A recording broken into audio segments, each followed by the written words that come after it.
그러니까 되게 실망하면서 우리 교회 언제 가요? 이렇게 얘기하더라고요. 그리고 안타까운 건 이 시기가 언제 끝날지 잘 예측할 수 없다는 것입니다. 그러나 저는 그런 어려움과 불편함보다 더 힘들고 불편하게 생각되는 것이 있으니 그것은 바로 이제 제가 어디 가서 기독교인이라는 것, 교회 다닌다는 것, 교회 목사라는 얘기를 한다는 것이 부끄러운 그런 사회가 되고 있는 것 아닌가 생각이 듭니다. 눈만 뜨면 전해지는 이 교회발 코로나 감염 전파 소식에 조금 있으면 아마 교회가 혐오 집단이 되지 않을까 하는 두려움이 있습니다. 그래서 어떤 분은 이런 얘기를 하시더라고요. 교회가 그토록 혐오해서 반대한 동성애를 반대해서 한 차별금지법이 어쩌면 혐오 집단이 된 교회를 보호해주는 법이 될 수도 있다는 그런 말씀을 들을 때 너무 앞서간 얘기 같지만 참 두려운 얘기가 아닐 수 없습니다. 저는 이번 코로나 사태에 반응하고 있는 우리 교회의 모습과 또 특별히 보수 기독교로 대표되는 전광훈 씨와 같은 그런 광화문 집회발 코로나 대확산을 통해서 우리 한국 교회의 민낯이 드러났다고 생각합니다.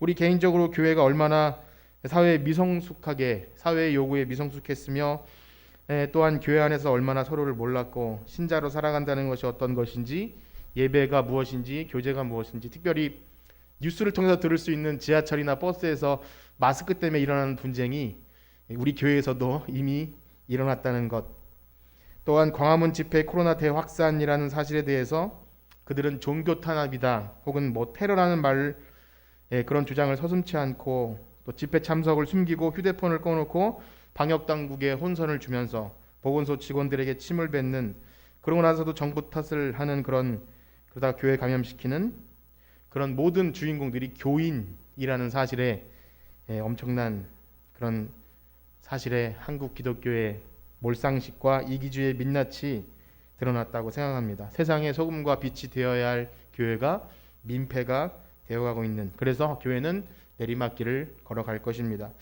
물론 정광훈 씨가 목사 면직을 당했다고 하고 여러 가지 이단성이 있다고 하지만 그와 선을 긋는다고 해서 이 문제가 해결될 것 같지는 않습니다. 여전히 많은 자칭 보수 극우 기독교인들은 정광훈 씨를 지지하고 그의 주장에 동의하고 있습니다. 자기들 주장에 반대하거나 정부를 지지한다면 그들은 공산주의자 빨갱이라고 서슴지 않게 얘기합니다. 제가 이런 발언을 하면 아마 저 목사 빨갱이 목사 아니야라고 그들은 말할 수도 있습니다. 그러나 세상 사람들은 이제 더 이상 신천지나 기독교나 구분 없이 혐오스럽게 생각합니다.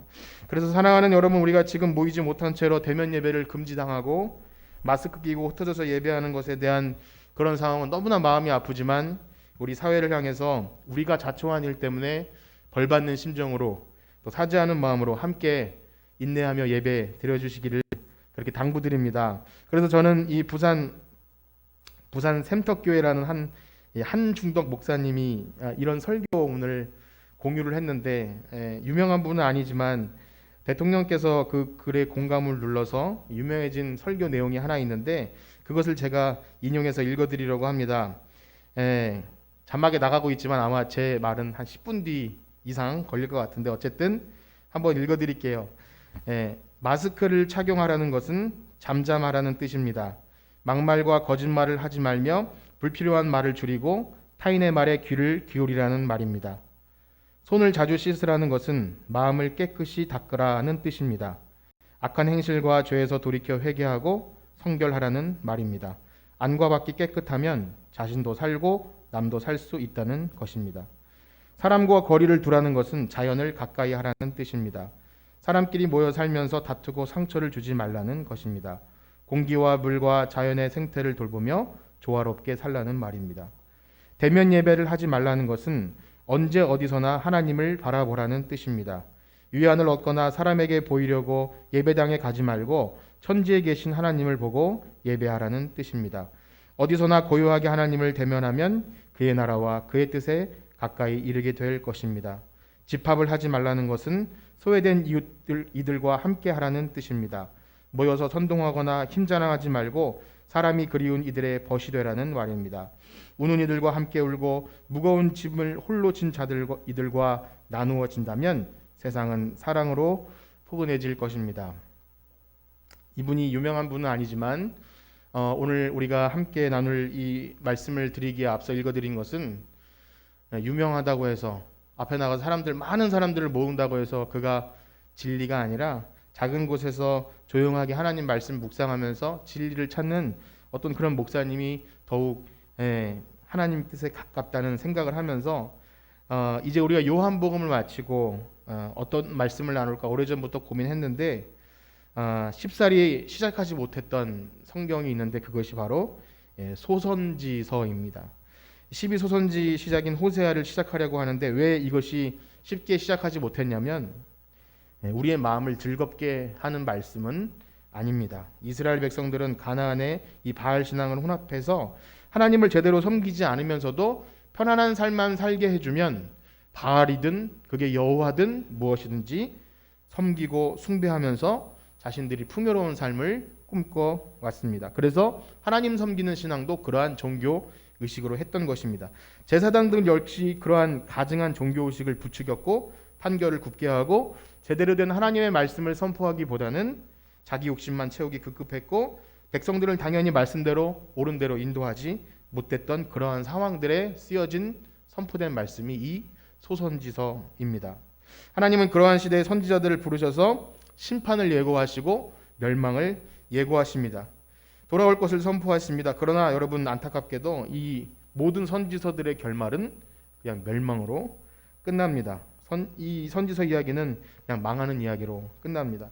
이러한 소선지서의 말씀들을 우리 삶에 적용하고 선포한다는 것은요, 역시 여러분 가정에서나 어디서나 편안한 자리에 앉아서 우리 형편은 잘 될 거야라고 하는 야무진 꿈을 꾸고 듣기에는 너무나 거북한 말씀이 될 것이기에 선포하는 저 자신이나 말씀을 듣는 우리나 그렇게 쉬운 상황은 아닙니다. 어떤 교회는 아직도 정신 차리지 못하고요, 이런 얘기를 들었어요.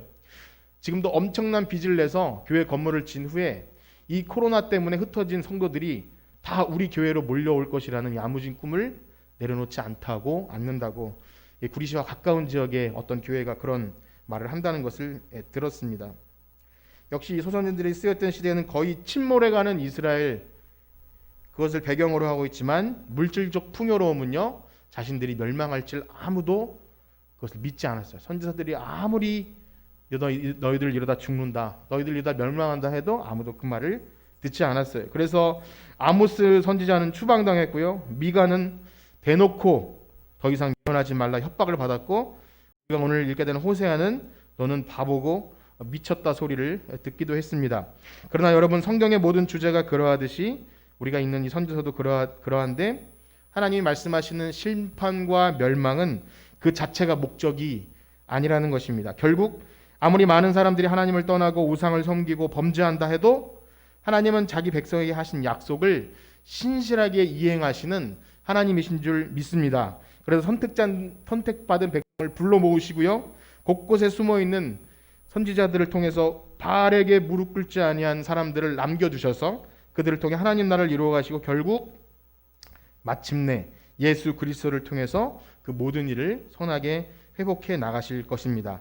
자, 그렇게 제가 서두에 말씀드린 그런 여러 가지 어려운 상황들, 참 뉴스를 들으면 민망한 것들, 정치적인 그런 성동하는 목사들, 그리고 무기력해 보이는 한국 교회, 예배드리지 못하는 여러 상황들이 우리에게 힘들게 할지 몰라도 여러분, 요한복음의 마지막 장면을 기억하십니까? 그렇게 망연자실에 있는 제자들에게 찾아오셔서 예수님께서 하신 말씀이 너 나를 사랑하니? 그렇게 물어본 거예요.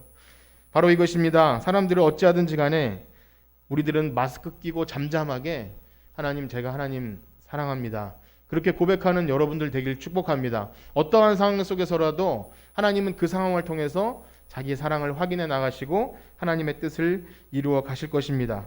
왜냐하면요, 우주 만물을 창조하신 하나님은 법궤가 빼앗겨도 성전이 파괴되어도 이스라엘 백성이 뿔뿔이 흩어진 그곳에서도 예배받으시고 교회가 파괴되어도 하나님은 그곳에서 영광 받으시는 분이신 줄 믿습니다. 그래서 오늘부터 우리가 함께 나눌 호세아 말씀을 통해서 우리 삶에 깊숙이 들어오셔서 우리의 삶을 통해 말씀하시고, 또한 우리가 처한 어떠한 상황도 절대 실수하지 않는 하나님께서 그것을 통해서 하나님의 뜻을 이루어 가심을 믿고 오늘을 살아내고 견디어내는 우리들 모두가 되기를 간절히 축복합니다. 우리 호세아 1장 1절을 다시 한번 읽어보도록 하겠습니다.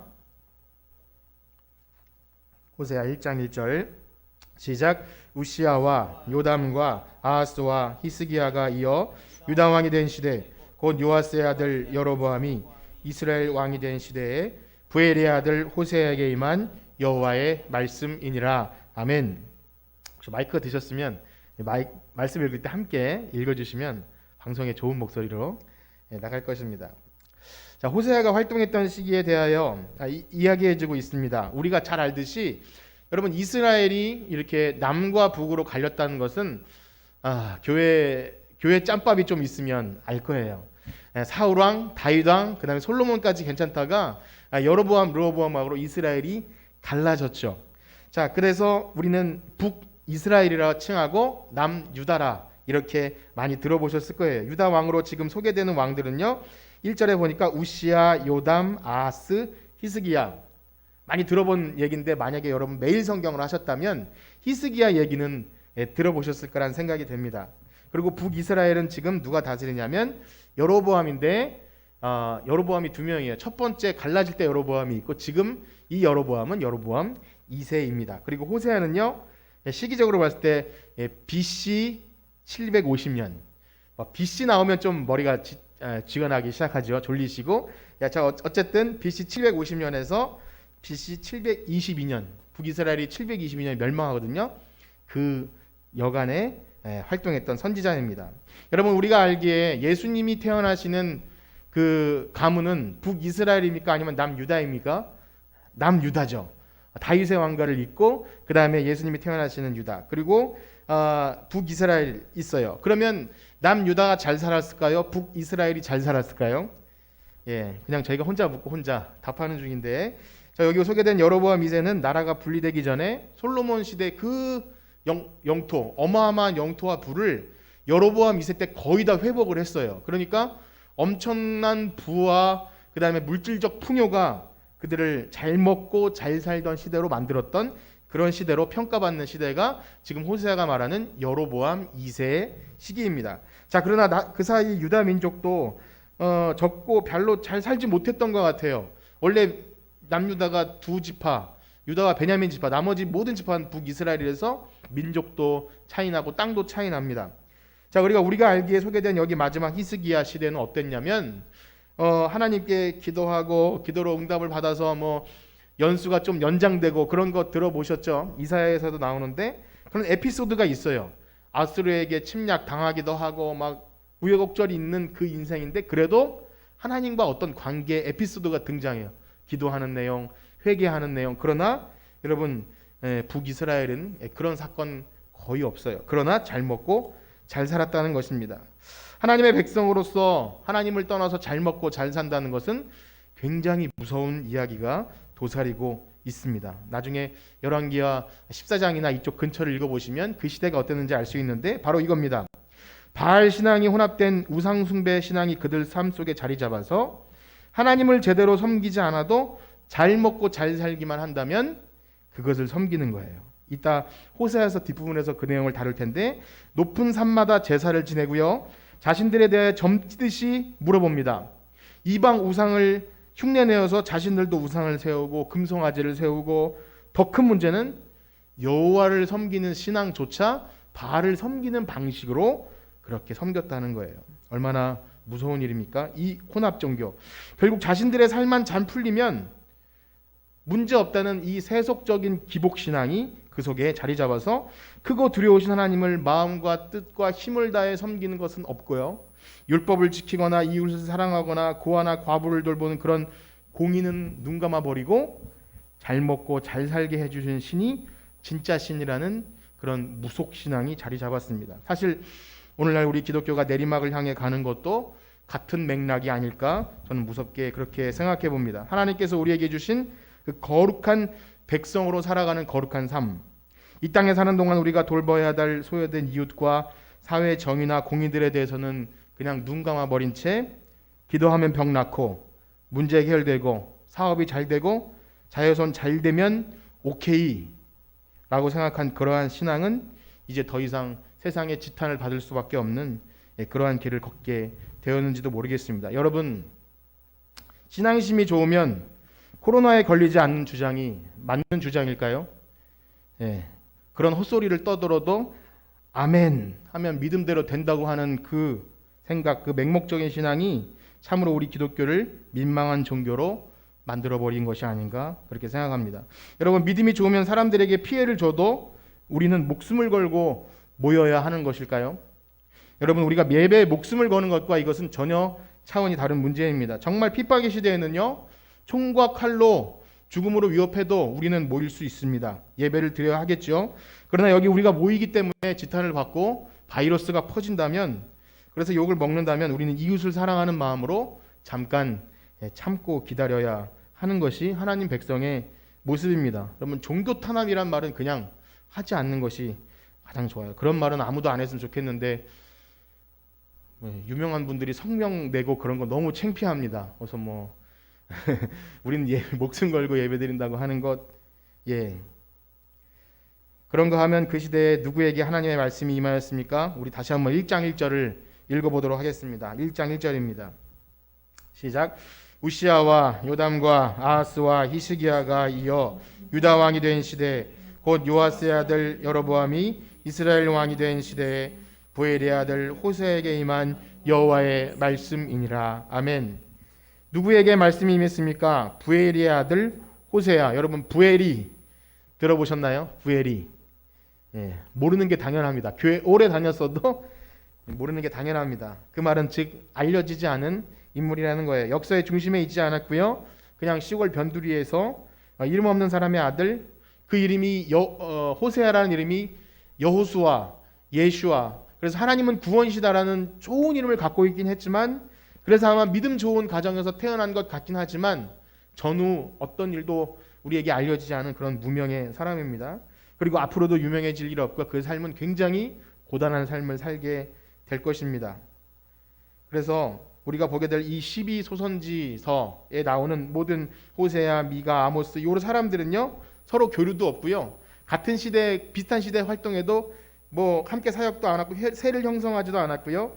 그 어떻게 보면 큰 세력을 하나님께서 선지자들을 한데 불러 모아서 힘있게 한 12선지자 모아서 막 사람들을 모아서 뭐 했으면 훨씬 더 능력 있지 않았겠습니까? 근데 그것이 아니라 그냥 결혼해라, 그래서 애를 낳아라, 그래가지고 했다는 거예요. 근데 하나님은 그런 미약한 사람들의 삶을 통해서 충분히 하나님의 뜻을 전하고 하나님의 마음을 증거한 줄 믿습니다. 우리 인간은요, 그렇게 착각합니다. 사람들이 많이 모여야, 또 어떤 유명한 지도자가 나타나서 그래서 큰 일을 해야 하나님의 뜻을 이룰 것이라고 착각을 합니다. 물론 그렇게 일하실 때도 있지요. 그러나 성경은 오히려 훨씬 많은 부분에서 오히려 작아질 때, 적은 무리로, 그 큰 용사보다 기도원 300용사, 혹은 아주 그냥 연약해서 다윗 같은 어린 꼬마 아이, 아주 미약한 사람들을 들어서 큰 자들을 부끄럽게 하시는 역사를 보게 되죠. 하나님은 옆나라를 보고 부러워서 왕을 요구하는 이 백성들의 그 요구에도 그렇게 탐탁하게 여기지 않았어요. 왜냐하면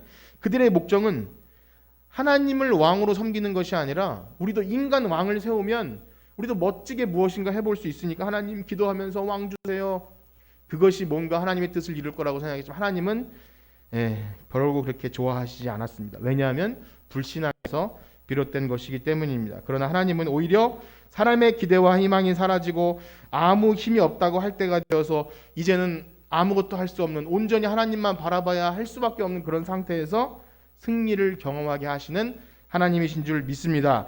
여러분, 그럼에도 불구하고 오늘같이 크게 세력을 떨치려고 하고 막 정치적으로 뭔가 입김이 세서 교회의 주장을 관철시키려고 하는 것, 좌지우지하려고 하는 것, 그래야 교회가 잘 될 것이라고 생각하는 그런 생각은 여전히 우리들에게 있는 것 같아요. 그래서 결국, 그러나 여러분, 그런 헛된 노력은요, 하나님의 일에 오히려 방해가 되는 것 같습니다. 하나님의 영광이 돌아가는 것이 아니라 오히려 하나님의 영광을 가리는 일이 더 많은 것 같아요. 시편의 말씀처럼 주께서 저희를 비웃으시리로다. 어떤 사람들은요, 미국과 같은 강대국과 친하게 지내면, 어떤 나라는 반대로 적대시하면 그것이 하나님 잘 믿는 거라고 착각을 해요. 왜 성조기를 들고 나오는지 전 잘 모르겠어요. 또 어떤 경제 체제를 가지고 있어야, 어떤 정치 체제를 가지고 있어야 하나님의 뜻인 양 그렇게 말하는 것, 성경적인 것이라고 말하는 것, 여러분, 하나님은 그런 거에 1도 관심 없으세요. 그냥 너 나 사랑하니? 이렇게 물어보는 거예요. 우리가 뭔가 으쌰으쌰 하면서 하나님 뜻이라고 아무리 열심히 해도 아마 비웃을지도 모릅니다. 그런 것들은 다 인간의 죄악성에 기반을 둔 것입니다. 오히려 찾아오셔서 야 근데 그건 됐고 너 나를 사랑하긴 하니? 이렇게 물어보실 거예요.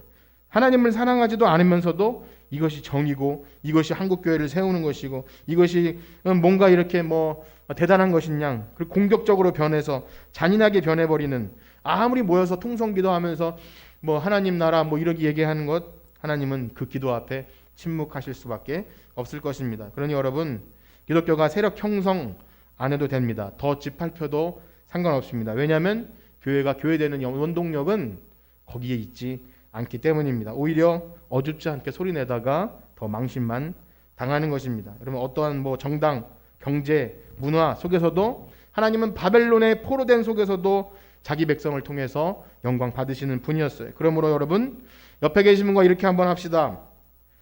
나나 잘합시다. 예, 우리나 잘합시다. 이렇게 인사하셨습니까? 뭐 방송이 제대로 되고 있는지 모르겠지만 하나님만 더 사랑했으면 좋겠어요. 어떤 상황 속에서도 정말 내 양심이 하나님께 온전하다면 그 무슨 일도 하나님은 우리를 책망하지 않으실 거예요. 우리가 뭐 어디 속해 있어야 구원받고, 어떤 사람은 뭐 누구를 찍지 않으면 생명책에서 지워질 거라는 그런 말도 하고요. 뭐 그게 무슨 말인지 막걸리인지 모르겠지만 어쨌든 그래요. 그게 하나님 뜻이라고 자기네들이 만들어내고 착각을 해요. 여러분, 그런데 그런 많은 사람들이, 날고기는 사람들이 있는 가운데 보잘것없는 것 같지만 연약한 한 인생 호세아를 불러서 하나님 말씀하기 시작하십니다. 그런데 거기까지는 좋은데 이제는 조금 더 이해하기 힘든 상황이 벌어집니다. 우리 2절과 3절을 같이 읽어보겠습니다. 2절과 3절입니다. 시작. 여호와께서 처음 호세아에게 말씀하실 때 여호와께서 호세아에게 이르시되 너는 가서 음란한 여자를 맞이하여 음란한 자식을 낳으라. 이 나라가 여호와를 떠나 크게 음란함이니라 하시니, 이에 그가 가서 디블라임의 딸 고멜을 맞이하였더니 고멜이 임신하여 아들을 낳으매. 이 부분에 대해서는 다음 주에 좀 자세히 하겠지만 사실 이 부분 우리가 너무나 잘 많이 들어본 부분입니다. 그래서 우리가 그냥 자연스럽게 받아들일 수도 있어요. 그러나 이건 너무 이상한 거죠. 아니, 하나님 말씀을 전하러 세우는 선지자가 좀 고생길이라는 것은 알고 있어요. 그런데 이건 너무 한 것 아닙니까? 그래도 이거 결혼이잖아요. 결혼. 평생에 꿈꿔온 결혼. 일생이 달린 문제를 가지고 가서 음란한 여자, 즉 창녀와 결혼해서 또 음란한 아이들을 낳으라고 하라니요. 하나님, 애들은 건드리면 안 되는 건 아닙니까? 이렇게 따질 수도 있어요. 오늘날로 말하면 목사님이요, 전도사 그런 신분인데 사모님이 그런 여자라면 누가, 어떤 성도들이 목사님 그런 사모님 밑에서 말씀을 듣고 존경하겠습니까? 본이 되어야 하는 것 아닌가요? 그래서 정말 이해 안 되는 상황입니다. 그래서 어떤 많은 주석가들은 이 부분은 실제 있었던 일이 아니라 하나님께서 그토록 그렇게 은유적으로 그렇게 표현하셨을 뿐이다라고 말하지만, 여기에 나오는 모든 정황들이 실제 존재했던 인물들, 디블라임의 딸 고멜, 부엘의 아들 호세아, 실제 존재했던 인물들입니다. 그런데 하나님이 그렇게 하신 이유가 무엇이죠? 바로 이 나라가 여호와를 떠나 크게 음란하였다, 그렇게 말하고 있습니다. 그게 무슨 상관이죠? 그러니까 이거예요. 그의 말씀을 전하는 선지자로 하여금 자기 백성이 하나님을 떠나 음란한 그 우상 섬기는, 하나님이 그것을 보고 참을 수 없는 고통과 애끓는 그 사랑을 너 한번 경험해보고 전해라, 이렇게 말하는 거죠. 정말 이해가 될 듯 하면서도 무서운 이야기가 아닐 수 없어요. 그러니 그저 입만 바른 소리 하지 말고, 입만 나불대지 말고 네가 한번 그렇게 살아봐라. 애타보고 애끓는 사랑으로 자신을 배신한 그 아내를 한번 아주 그냥 모욕감을 가지고 찾아가서 돈 주고 값 주고 나중에 다시 한번 사오거든요. 그 일을 해보라는 거예요. 그런데 정말로 사람들은요, 그렇다 그래요. 자신보다 더 위대하고 잘 사는 본이 되는 그런 뭐 목회자나 뭐 세상에 유명한 사람을 보고 존경을 할 수 있겠지만, 그런 사람들을 통해서 위로를 얻지는 못한다고 합니다. 그것이 아니라 오히려 아픔을 겪어보고 처절하게 고통을 당해보고 그렇게 자신이 경험한 하나님에 대해서 이야기할 때 감동이 있고 은혜를 경험한다 그래요. 좀 나쁜 마음일 수도 있죠. 더 힘든 사람을 보고 그래도 내가 좀 낫나? 그런데요, 얼마 전에도 제가 어떤 목사님 말씀을 드렸죠. 사모님이 셋째를 출산하고 오랜 시간 병상에 누워 계시는 이렇게 만나서 많은 얘기를 나눴는데, 김병년 목사님이라고, 그 목사님은요 그냥 그 존재 자체가 사람들에게 위로라 그러더라고요. 설교를 막 잘하거나 목회를 크게 하거나 다른 어떤 뭐 탁월한 그것보다 그 처절한 고통 가운데서 사모님의 그 식물인과 같은 사모님을 병수발하면서 고통 가운데 하나님을 경험한 것을 그대로 그 삶이 묻어날 때 사람들은 아무 말 하지 않아도 그냥 고통 가운데 만나주신 하나님을 통해 위로를 얻게 되더라고요. 그래서 이런 말씀을 드립니다. 저는 우리의 삶이 누구나 뭐 호세아처럼, 그 목사님처럼 엄청난 고통을 당해야만이 하나님의 뜻을 알게 될 것이라고 말하고 싶지는 않습니다. 존경은 하지만 만약에 너 그렇게 해볼래? 라고 말하면 저도 하나님 그것만은 이렇게 말할 것 같아요. 그러나 여러분, 우리는 누구나 크든지 작든지 우리의 삶에 여러 가지 문제들 때문에 답답하고 이해 안 되는 상황들을 매일매일 경험합니다. 이 부모의 문제나 아내나 남편이나 또 자식, 직장, 우리의 건강, 미래, 남에게 말하기 부끄러운 내 속에 있는 숨어있는 죄와 여러 가지 습관들과 과거의 것들 때문에 매일 그것을 껴안고 고통하는 것이 우리의 현실이지 않을까, 그렇게 생각이 됩니다. 여러분, 그래서 기독교 신자들의 삶은 결코 세상 사람들로 하여금 머리가 되고 머리가 될지언정 꼬리가 되지 않는 그런 삶이 보장되어 있지 않습니다. 날마다 승리를 경험하는 것도 보장되어 있지 않아요. 우리 삶에 예기치 못한 사고가 벌어지기도 하고요. 기도해도 병들고 기도해도 죽고 11조 안 띄어먹고 잘 헌금해도 돈을 잃어버리기도 하고 실패를 경험하고 사고도 나고도 합니다. 믿음이 좋아도 우리는 코로나를 벗어 비껴나갈 수 없습니다. 특별히 오늘날 같이 어떻게 이럴 수 있을까 싶을 정도로 기독교가 욕을 먹고 혐오단체가 될 수 있는 이런 상황에 교회도 그런데 어떤 집사님이 그러시더라고요. 정말 힘들다고, 집에서 아이들이 학교도 안 가고 이렇게 있을 때 멘붕이 온다고 그렇게 하세요. 패닉 상황에 와서 하나님 살아계시면 어떻게 이렇게 힘들 수 있을까 하면서 지치고 힘든 우리의 일상을 토로할 수밖에 없습니다. 여러분, 그 시대를 지날 때 우리는 무슨 생각을 하고 무슨 말을 해야겠습니까? 하나님은 여전히 우리 삶에 찾아오셔서 그 상황조차도 그 상황을 통해서 우리를 깨닫게 하시는 것이 있다는 것을 믿으시길 축복합니다. 오늘 호세아에게 음란한 아내를 얻어서 내가 얼마나 너희를 사랑하는데 그렇게 나를 떠나서 우상을 섬길 수 있냐라는 그 마음을 알게 하신 것처럼 내 마음대로 되지 않는 남편, 또 내 마음대로 되지 않는 아내, 지긋지긋하게 말 안 듣는 자식, 또 답답한 부모, 우리는 늘 상대를 고치기 원하는 마음으로 내 마음을 굉장히 불편하게 하고 불평하고 왜 저 사람들은, 저 아이들은 남편을 아내를 저럴까 하면서, 하지만 여러분, 그 속에서 잠잠히 우리를 향하신 하나님의 계획을 발견하기를 축복합니다. 그래서 오늘은 말씀을 마치면서 어떤 결론을 내리기보다는 여러분, 온라인 예배이지 않습니까? 그리고 저희가 실제로 대면하여 만나는 것이 기약이 없지 않습니까?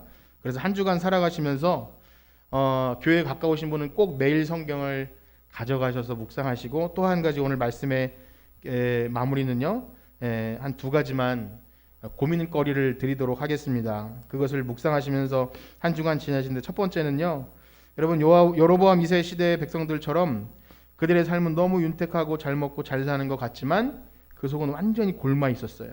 하나님에 대한 진실한 믿음이 아니라 자신들의 삶을 보장해주는 풍요의 신 바알이 그들의 신이었다는 것입니다. 그러니 그것이 무너지면 모든 신앙은 무너지게 될 수밖에 없죠.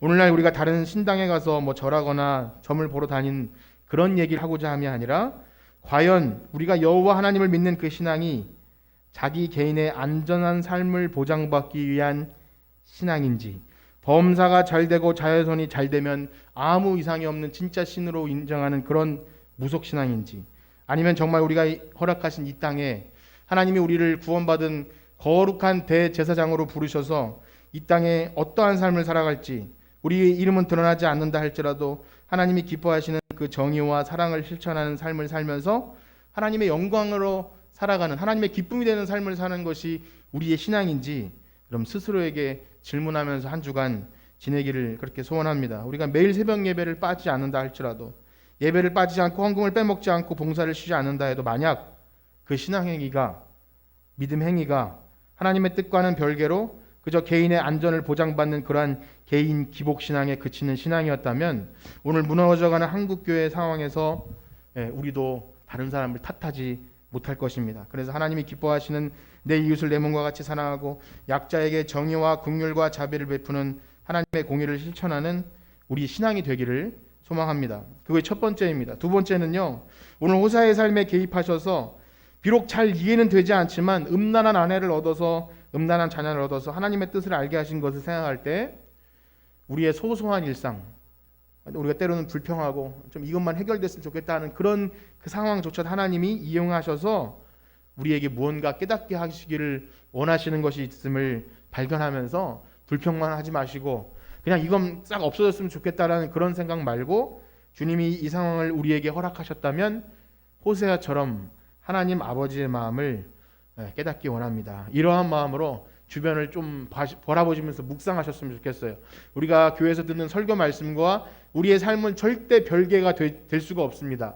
아무리 유창하게 말하고 집에 돌아가서 나쁜 남편이 된다면 저는 아무 말할 자격이 없는 사람이겠죠. 나쁜 아빠가 되고 나쁜 남편이 된다면. 그래서 오늘 한 주간 살아가시면서 하나님이 우리에게 주신 상황 그리고 우리의 신앙이 어떠한지를 돌보시면서 마무리할 텐데 우리 이 찬양 드리시고 마무리하겠습니다. 하나님 아버지의 마음이에요. 하나님 아버지의 마음이 있는 곳에 우리의 마음이 있기를 원합니다. 우리 이 찬양 함께 부르시고 기도하고 마치도록 하겠습니다.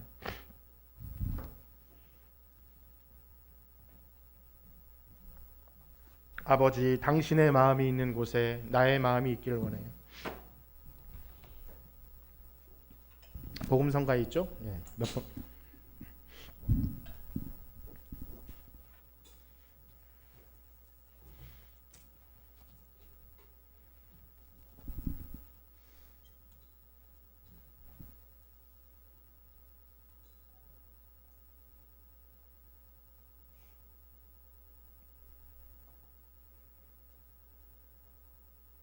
없나요? 네.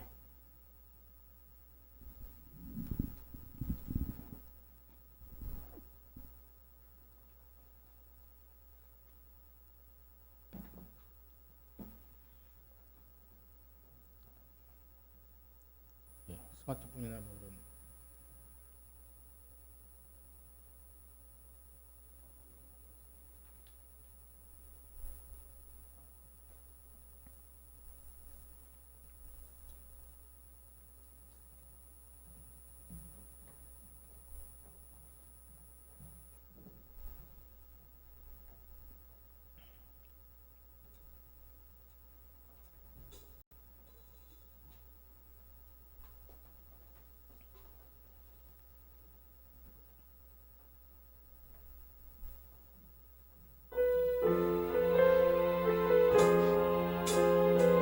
아버지, 당신의 마음이 있는 아버지, 당신의 마음이 있는 곳에 나의 마음이 있기를 원해요. 아버지, 당신의 눈물이 고인 곳에 나의 눈물이 보이길 원해요. 아버지, 당신이 바라보는 영혼에게 나의 두 눈이 향하길 원해요. 아버지, 당신이 울고 있는 어두운 땅에 나의 두 머리 향하기 원해요. 나의 마음이 아버지의 마음 알아. 내 모든 뜻 아버지의 뜻이 될 수 있기를 나의 온몸이 아버지의 마음 알아. 내 모든 삶 당신의 다시 한번 고백합니다. 아버지, 당신의 마음이 아버지, 당신의 마음이 있는 곳에 나의 마음이 있기를 원해요. 아버지, 당신의 눈물이 고인 곳에 나의 눈물이 고이길 원해요. 아멘. 아버지, 당신이 바라보는 나의 두 눈이 향하길 원해요. 나의 두 눈이 향하길 원해. 아버지, 당신이 울고 있는 어두운 땅에 나의 두 발이 향하길 원해요. 나의 마음이 아버지의 마음 알아. 내 모든 뜻 아버지의 뜻이 될 수 있기를. 나의 온몸이 아버지의 마음 알아. 내 모든 삶 당신의 삶. 나의 마음이 아버지의 마음 알아. 나의 마음이 아버지의 마음 알아. 내 모든 뜻 아버지의 뜻이 될 수 있기를. 나의 온몸이 아버지의 마음 알아. 내 모든 삶 당신의 삶 되기를. 우리 들으신 말씀 가지고 기도하기 원합니다. 우리의 신앙이 망가지면 교회가 욕을 먹고 우리는 그런 사람과 같지 않다고 말하면 될 것 같지만, 지탄받는 교회로 인하여 하나님 아버지의 마음은 찢어질 거라고 생각이 됩니다. 우리가 제대로 못했기에 욕먹는 것은 당연하지만 우리 하나님 아버지, 우리에게 온몸을 주신 예수님이 욕을 먹는 것은 너무나 슬픈 일입니다. 회개하기 원하고 우리가 이 세상을 향해서 빛과 소금의 역할을 다하기 원합니다. 이 시간 들은 말씀 기억하면서 우리의 신앙이 우리의 개인적인 안전을 보장받는 것에 그쳤다면 정말 하나님이 원하시고 기뻐하시는 그런 건강한 신앙이 되게 해 주시옵소서. 특별히 우리에게 연약한 여러 가지 찌르는 아픈 상황들이 있다면 그것을 불평하고 있는 것이 아니라 그것을 통해서 하나님 아버지의 마음을 알 수 있는 우리 모두가 되게 하여 주시옵소서. 우리 주님의 이름 소원 부르짖고 기도합니다. 주여, 주여, 주여. 하나님 아버지, 불쌍히 여겨 주시옵소서. 하나님, 우리를 향해 오시면서 너무 잘하였다 착하고 충성된 종 하셔야 하는데, 하나님, 우리로 인해서 하나님이 욕을 먹으신다면 하나님, 우리가 어찌 얼굴을 들고 다니고 하나님 우리 아버지라고 할 수 있겠습니까? 하나님, 이 불편한 상황, 그보다 더 불편한 것은 하나님 아버지 이름이 욕먹는 것입니다. 하나님, 우리가 회개하기를 원합니다. 다른 사람 욕하고 다른 사람 핑계하기보다 내가 그리스도인으로서 이 세상에서 빛과 소금의 역할을 다 감당하게 하여 주시옵소서. 우리의 신앙이 우리의 안전을 보장받는 것에 그친다면 그것은 하나님이 원하시는 삶이 아닙니다. 너희는 거룩한 백성이요 하나님의 제사장 나라로 우리를 부르셨는데 우리가 그 역할을 감당하지 못할 때 하나님 영광 받으시지 못합니다. 하나님, 우리를 사용하여 주시옵소서. 하나님, 침몰해가는 시대에도 선지자를 통해서 그 마음을 알게 하심을 기억합니다. 하나님, 한국교회가 몰락해가고 있는 상황 속에서도 바라에게 무릎 꿇지 아니한, 우상에게 무릎 꿇지 아니한 하나님께서 선한 백성들을 남겨놓으셨음을 믿고 오늘도 우리가 그 백성 되길 원하오니 한국교회를 다시금 세우고 우리 가정을 세우고 우리 형제들과 우리가 만나는 모든 사람들에게 예수 그리스도의 사랑을 전할 수 있는 우리 모두가 되게 하여 주시옵소서. 아멘. 감사합니다. 이제는 우리 주 예수 그리스도의 은혜와 하나님 아버지의 무한하신 사랑하심과 성령님의 교통하심이 오늘 아무리 어려운 시대 속에서도 우상에게 무릎 꿇지 않은 남겨놓은 백성 되기를 원하는 성천교회 성도들 머리머리 위에 이제로부터 영원토록 함께 있을지어다. 아멘.